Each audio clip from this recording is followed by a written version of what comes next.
flight anxiety, where you've got that overwhelming feeling of panic, feeling scared, feeling those heart palpitations pumping out of your chest, and that feeling sick, feeling that dropping feeling in your stomach. So I'm going to talk about a client who came to me who just felt that she could never ever get on a plane again. So I'm going to be referring to some notes on this one. She didn't like it that there were too many people on board the aircraft. Not a lot I can do about that, as in there are many other passengers on with us on board an aircraft, but I can help her to how she feels around those too many people, because when her thoughts go through her mind, it's the emotions that she attaches to those thoughts that matter. So she got that overwhelming dread of being around too many people, and she was going to not be okay. So she'd have heart palpitations, feel sick and be worried, and she'll start to obsess about going on holiday. The obsession will get that much that it would increase her OCD. Now, with fear of flying a lot of the time has got a lot to do with feeling out of control, not feeling safe, not being able to trust other people in charge of your life because you're not at the helm of actually flying the aircraft itself. So feeling out of control. But she also felt, because she booked a holiday, wonderful holiday to look forward to, but she wasn't looking forward at all. She was dreading every minute of it, and she got 9 months before she flies. So she felt like she was wasting her life in this anticipatory anxiety, hangover, as she called it, where I've booked the holiday, I'm delighted now, I've got an anticipatory anxiety hangover. What a way to describe it. I thought it was brilliant, because she felt like she really didn't matter anymore. So she wanted to have a technique for her where she could stop that worry, and she came up with the symbol of stop, as in the hand, because my opinion doesn't matter. Remember, I love flying. As an ex-flight supervisor and cabin crew for many years, I love flying, so my opinion doesn't matter. It's what's going on in your mind that does, because your thoughts attach the emotions that cause your physical reactions afterwards. That's why you get the dropping sensation, the knots in your stomach, the heart palpitations. What are those thoughts that you're thinking? Because the mind and body will work together to present you exactly what you're asking it for. So she came up with this stop symbol, and that technique I will use, because imagination is more powerful than knowledge, and she came up with it. I didn't. And the fact that she'd suffered loss, multiple loss in her life, she always thought that was something bad was going to happen, something out of the blue, something out of nowhere. It was always catastrophizing the what if. So the fact that she could do that in her mind and stop the something bad happening was a game changer for her, because I saw her shoulders literally go down like that, like the weight had been lifted off her shoulders. So her self-worth was rock bottom, because she felt out of control. When you lose people young, and I'm a widow, okay, at 37, when you lose people young, you have this sense of being totally out of control. This is why with a fear of flying can be all about that. And you try and do something to gain control, and one of those things that you try to do is try to gain your control by doing is OCD.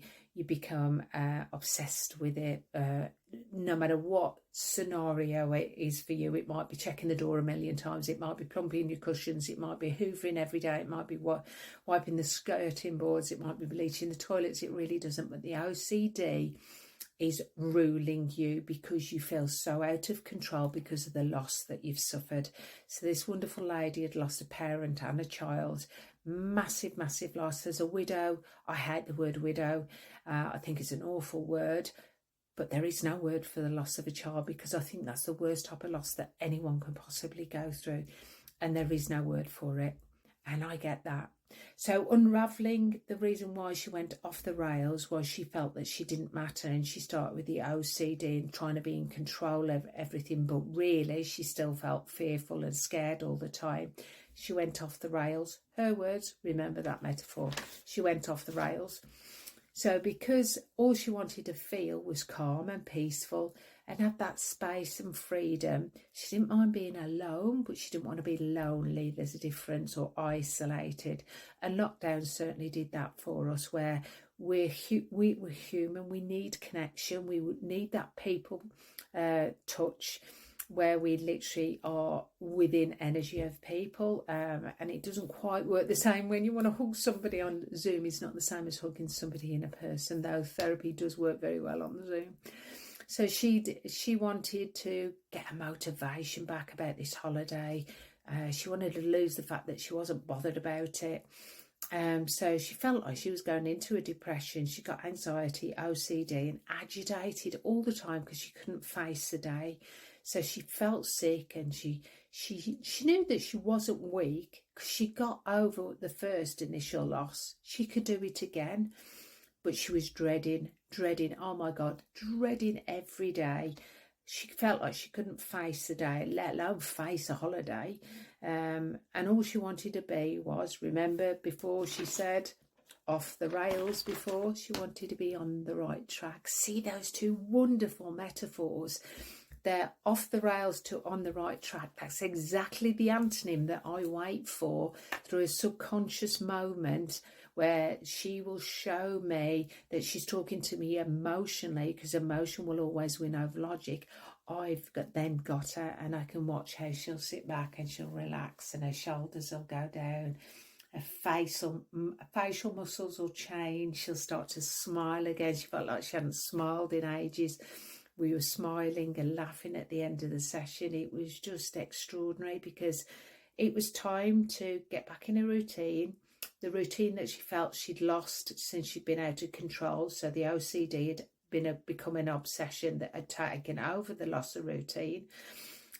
She wasn't working at the time because she'd had an injury at work again, another sense of loss. So she'd got nothing to get up for. She got nothing to get up for, nothing to look forward to, including a holiday that 9 months away, but she's going to have a while of time when she's on that holiday.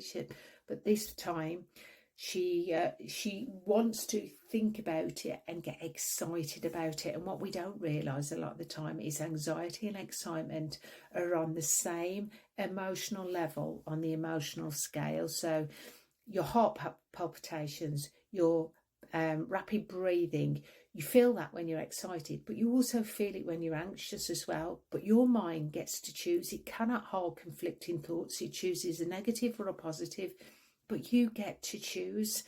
I'll choose a smile any day over a sad face, because at the end of the day, it makes me feel better, and I pass it forward onto somebody else.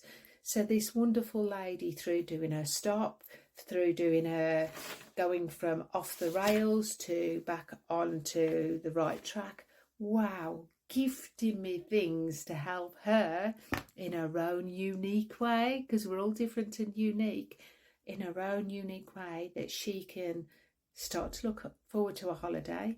Her OCD completely, we've set boundaries, so she knows exactly what she needs to do. She's got a to-do list to do via a laptop now, rather than having notes by her bedside all the time.